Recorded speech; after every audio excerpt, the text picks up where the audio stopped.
How's it going, YouTube?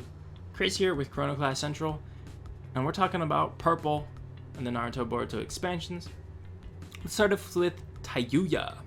So Tayuya is a 3-cost 2 strength. She's got Last Stand, which people were not too big of a fan of.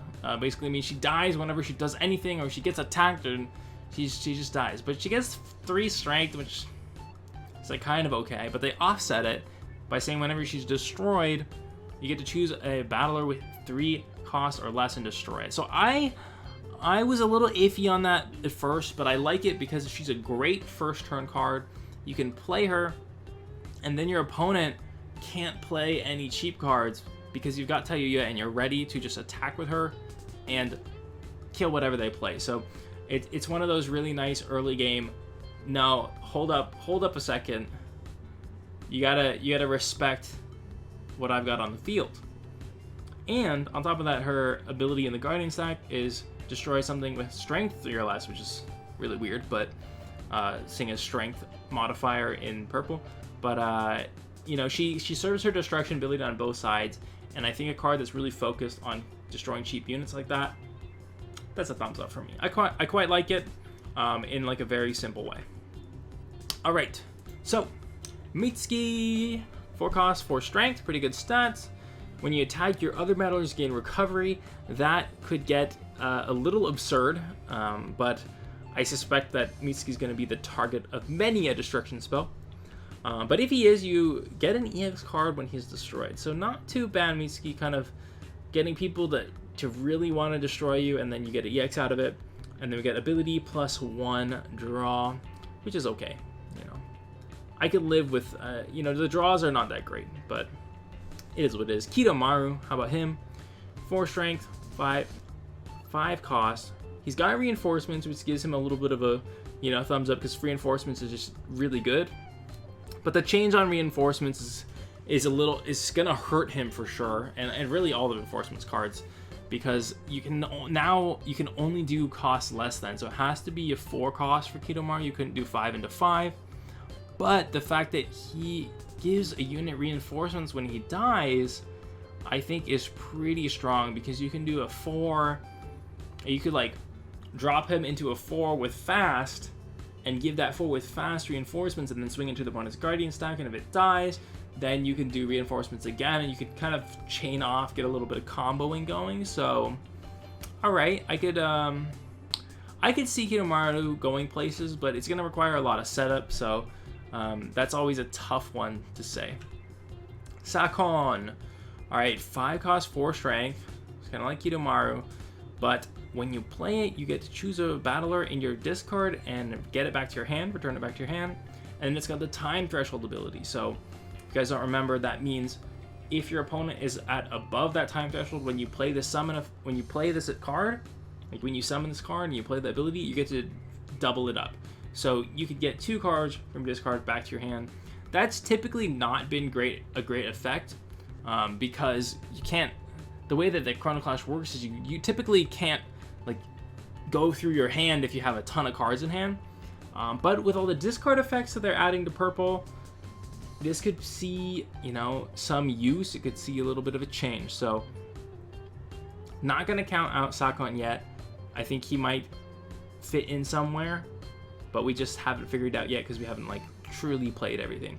Then he's got the ability when he's destroyed in the Guardian, you get it back to hand. So not a huge fan of that. So I'm kind of mediocre on Sakon. Like, he could be good depending on how things play out with all the discard effects, but typically like you're just not going to be able to use all those cards unless you're just like, actually you're just playing like a green purple deck with Sentinels, and you're just like Sentinel. Okay, Sakon, get 2 Sentinels back because you destroyed them. Sentinel, and like you just sit behind walls of Sentinels. Like, that could be a strategy. I don't know, maybe. All right, but we got the mastermind himself, Orochimaru. 6 cost, 5 strength, pretty good stats. Elusive, so he's going to be a huge pain in the butt to attack. +1 guardian attack is, nothing to scoff at either. But the real juice is when he comes into play, destroy 2 battlers because of time threshold, air quotes, right? 4 costs or less. All right, so that's that's the beginning of all this stuff that I've been talking about. Like, I don't think that going wide with a lot of creatures is going to be as good, because you've got a lot of cards like Orochimaru that are just going to be like, oh wait, I'm just going to destroy 2. I'm going to destroy 2 of your cards from one of my cards. I guess the other flip side of it is that they're going to have to give you at least 4 time if they want to do this. So then you have the opportunity to just play more cards, but it's just going to be like, who runs out of cards first? Who runs out of cards first? Jirobu, this card is looking solid. You basically get to time threshold any of your effects, which is a little scary, because yeah, it's just a little scary. You just double up anything, like and there's some really good summon effects. So Jirobu 6 cost, 5 strength. That's also like really good. Like, he's got the same stat line as Orochimaru. 6 cost, 5 strength. That means he's hard to kill. He's got elusive, so he's hard to attack. He's got +1 guardian attack, so he's gonna really hurt the guardians. And he's got and he lets you play your summon abilities again. And if you get the time threshold, you play him twice. Like, Jirobu is gonna be fantastic.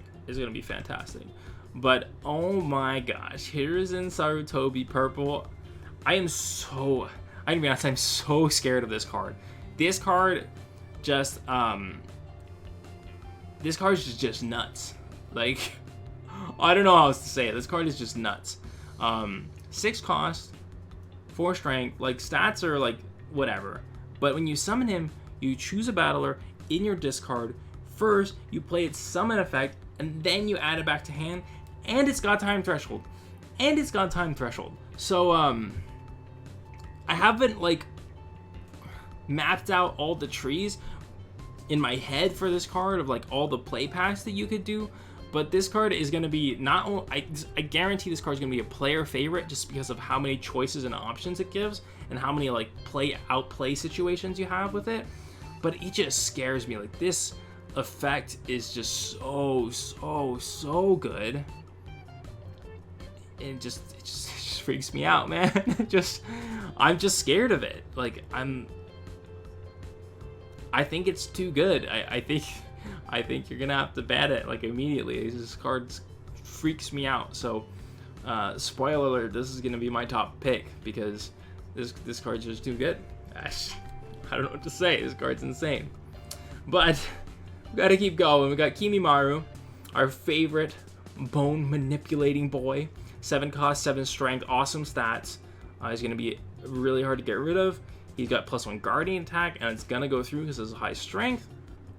And you've got an ability that summon, you discard 2 cards, which is rough, but you destroy anything. So it's a destroy anything on a normal battler, so you're not gonna have to draw into your EX cards at all, but you do lose 2 cards, and you could do it twice. So if your opponent is just like, I've got 2 humungal boys, I could discard 4 and kill both of them. And that's why I was saying Sakon might be really good, because he's going to allow you to get a lot of cards back to your hand and just really build up hand power for, power plays like Kimimaru.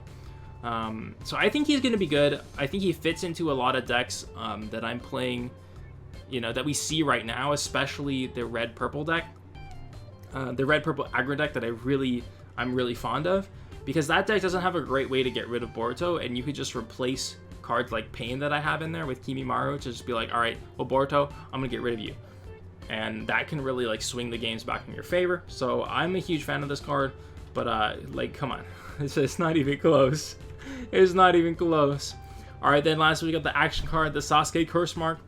You get to draw an EX, and then you give all your battlers Last Stand for +10 strength. And this one's a weird one. This was a weird one, because you really gonna just like sacrifice all your battlers. But on the flip side, if you've got a lot of like +1 guardian attack things, and cards, and maybe like low strength cards that you can abuse, or a lot of cards with reinforcements that you could just flip out new reinforcements, like, this card has the potential, but it's going to require a lot of setup. And from what I've seen in Naruto, setup, there's not a lot of time for that. So we'll see if that changes. Alright guys, now we're at the EX cards for purple. We have Kabuto Yakushi, very similar to Kimimaru, 7 cost, summon, 6 strength, you know, fast, and gets 2 guardians, like pretty decent. But when you summon him, discard 1 and destroy anything. So I really like this effect. It's pretty solid because you only lose 1 card, you get to destroy anything. And the 7 cost is like really reasonable. There's a lot of really strong 7 cost things that you can just play and be like, all right, now I can summon Kabuto the next turn, or you know, whenever you draw him. So I think that Kabuto is going to find his place pretty well, especially that it destroys anything. All right, 8 cost, 10 strength, Orochimaru. 8 strength is rough. Honestly, there's not a lot of 8 strength things, so you're probably going to have to do like 2 4s or something like that, or use leadership. But if you get, leadership, now I'm thinking about leadership, you really want to be able to abuse his effect, which is when you summon him, you choose all of your other battlers, you stand them, or you untap them, which means you could attack again with them, and that means leadership is going to be bananas. So kind of like a sample nut hand, so to speak, would be like, you play the Naruto Uzumaki 5 cost from the original, you draw Orochimaru, you got Zabuza the next turn, you swing Zabuza, he lives, now your Orochimaru costs 5 because Zabuza has leadership 3, you sacrifice the Naruto for him, your Zabuza untaps, and you go to town on your opponent's guardian stack. So there would be some ways that Orochimaru just gets abused, but it's going to be tough. All the high cost EX cards that affect all your battlers, they're just really tough to use. And lastly, we got an EX Kimimaru when he's got all his bones going crazy. So 11 strength is huge, but 9 cost is like borderline impossible. But you got 2 guardian attacks to back it up. Unfortunately, when you summon him, your opponent gains one of those guardians, but you get to choose anything and it gets reinforcements. So hopefully you can like super pop off if you got Kimimaru. Alright guys, it is no surprise what I think the best card in purple is. It has to be Hiruzen Sarutobi. This card is bananas. Even if you don't get the time threshold, this card is bananas. Like I just like, all right. So I'll give you some insight to why I think it's bananas. When things get played, they kind of like happen, like you resolve an ability and then you choose like all the other stuff that are about to happen. So let's say you've got Kimimaru. This is an example. Say you've got Kimimaru in your discard along with some other cards. So you're gonna play Hiruzen Sarutobi, pretend time threshold. Hang with me. You play him, you're like, oh hey Kimimaru, in my drop zone, I'm gonna use your summon effect, and then I'm gonna return you to hand. So you get the summon effect that goes on like standby, and you get Kimimaru back in your hand. And then you're like, okay, well I'm gonna, and then I don't really know how this works. And then I don't know how it works. And then I don't know if you're like, okay, well the time threshold probably has to resolve, you do it again. So then you're like, okay, well time threshold, let's get let's get Jirobu. Okay, Jirobu, we're gonna play Jirobu's ability that's gonna go on the standby, and then, you know, now we've got Jirobu on standby, we've got Kimimaru on standby. Let's use Kimimaru, discard our Kimimaru and Jirobu we just added back to our hand with Hiruzen Sarutobi, destroy something. Oh, well, let's not use time threshold because we're still, you know, we might not have it. It's 6, it's a lot. That means we'd have to play Hiruzen Sarutobi at 0.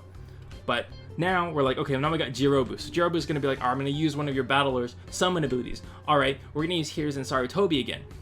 And now we're back at the beginning. So like, now we're back at the beginning, and I just don't know how I feel about it. So I'm gonna vote. This is the first card we ban in the Naruto Boruto card game. It is too good. I don't know what people were thinking when they created this card, but it's my pick for best purple card. Let me know if you disagree, or if you agree. You know, confirm me, pat me on the back, be like, you are right, Chris. You are right. This card is stupid. Anyway, thanks for watching. Keep on learning. Keep on having fun. I hope to get to playing with these cards real soon for you guys. Have a wonderful day. Chrono Class Central out. I hope to see you in another video. Peace.